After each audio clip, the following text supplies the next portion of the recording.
अक्सर एक बात सुनने में आती है कि पंजाब विकास की दौड़ में कहीं पीछे छूट रहा है, पर क्या ये सच है? चलिए आज इसी धारणा को रेलवे के कुछ चौंकाने वाले आंकड़ों से परखते हैं, जो एक बिल्कुल ही अलग कहानी बताते हैं। तो ये कहानी आखिर है क्या? अक्सर सुनने को मिलता है कि भाई राजनीतिक वजहों से पंजाब को वो तवज्जो नहीं मिल रही और जो बड़े बड़े इंफ्रास्ट्रक्चर प्रोजेक्ट्स हैं वो कहीं और जा रहे हैं। लेकिन क्या इस बात में वाकई कोई सच्चाई है?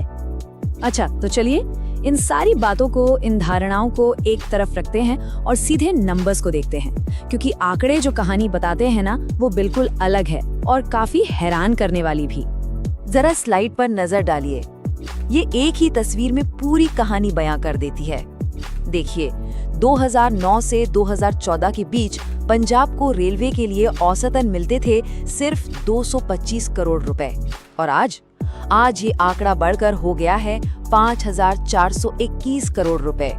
फर्क साफ है। और ये कोई छोटी मोटी बढ़ोतरी नहीं है, हम बात कर रहे हैं 24 गुना की बढ़ोतरी की। सोचिए जरा, 1 या 2 गुना नहीं, पूरे 24 गुना ज्यादा निवेश। और ये देखिए, विजुअली भी ये फर्क कितना बड़ा है। एक तरफ 25 करोड़ की छोटी सी बार और दूसरी तरफ 5,421 करोड़ का ये विशाल बार। ये नंबर्स अपने आप में पूरी कहानी कह रहे हैं। ये दिखाता है कि पंजाब में रेलवे को लेकर प्राथमिकताएं कितनी बदल चुकी हैं। तो ये तो साफ हो गया कि फंडिंग में एक जबरदस्त उछाल आया है, लेकिन बड़ा सवाल ये है कि ये इतना सारा पैसा आखिर जा कहाँ रहा है? जमीन पर इसका क्या असर दिख रहा है? चलिए अब इस पर बात करते हैं। ये पैसा एक बहुत बड़े, एक कॉम्प्रहेंसिव आधुनिकीकरण अभियान में लग रहा है। मतलब स्टेशनों को एकदम नया रूप दिया जा रहा है। सैकड़ों किलोमीटर नई नई पटरियां बिछाई जा रही हैं, और तो और कवच जैसी एडवांस्ड सेफ्टी सिस्टम्स भी लगाए जा रहे हैं। ये कवच हमारी अपनी स्वदेशी तकनीक है जो ट्रेनों को आपस में टकराने से रोकती है। सिर्फ इतना ही नहीं, अमृत भारत योजना के तहत पंजाब के 30 बड़े स्टेशनों का पूरी तरह से कायाकल्प किया जा रहा है। इसमें अमृतसर, बठिंडा और जलंधर कैंट जैसे बड़े जंक्शन शामिल हैं। इन स्टेशनों को वर्ल्ड क्लास सुविधाओं से लैस किया जा रहा है। सोचिए, मॉडर्न वेटिंग एरिया, आसान एक्सेस और वाईफाई जैसी सुविधाएं। इस काम का स्केल कितना बड़ा है, इसे समझने के लिए ये एक तुलना ही काफी है। जरा सोचिए, 2014 से अब तक पंजाब में जितनी नई पटरियां बिछाई गई है ना, वो फिलीपींस जैसे एक पूरे देश के रेल नेटवर्क के बराबर हैं। ये वाकई में कमाल का आंकड़ा है। और अगर कुछ खास प्रोजेक्ट्स की बात करें तो ये 3 इस नई रणनीति की बेहतरीन मिसाल है। पहला है राजपुरा मोहाली लिंक, जो मालवा को सीधा चंडीगढ़ से जोड़ देगा। दूसरा फिरोजपुर पट्टी लिंक, जो एक नया इकोनॉमिक कॉरिडोर बना रहा है। और तीसरा नंगल डैम तलवाड़ा लाइन, जो उन इलाकों को जोड़ रही है जहां अब तक कनेक्टिविटी की कमी थी। ठीक है, तो हमने आंकड़े देख लिए, बड़े बड़े प्रोजेक्ट्स के बारे में भी जान लिया, लेकिन असली सवाल तो ये है कि इन सब का आम लोगों की जिंदगी पर और पंजाब की अर्थव्यवस्था पर क्या असर पड़ रहा है? ये क्यों जरूरी है?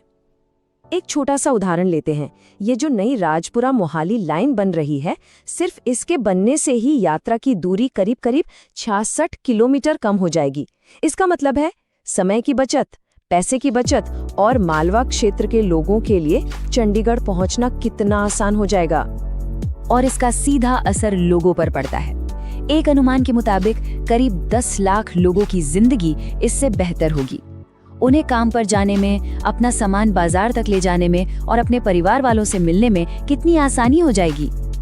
और ये स्लाइड बहुत अच्छे से दिखाती है कि इसका असर कैसे एक के बाद एक फैलता है। देखिए, सबसे पहले तो यात्रा का समय कम होता है। इससे मजबूत इकोनॉमिक कॉरिडोर बनते हैं, और जब कॉरिडोर बनते हैं तो स्थानीय उद्योगों को, खास तौर पर पंजाब की कृषि और कपड़ा इंडस्ट्री को अपना माल बंदरगाहों और बड़े बाजारों तक पहुंचाने में मदद मिलती है। और इन सबसे जरूरी चीज क्या होती है? नए रोजगार के अवसर पैदा होते हैं। चलिए अब थोड़ा पीछे हटते हैं और बड़ी तस्वीर को देखते हैं। पंजाब में जो कुछ भी हो रहा है ना, वो अकेले नहीं हो रहा है। ये एक बहुत बड़ी, एक राष्ट्रीय रणनीति का हिस्सा है। और इस रणनीति का लक्ष्य है एक एकीकृत परिवहन प्रणाली बनाना। अब इसका मतलब क्या है?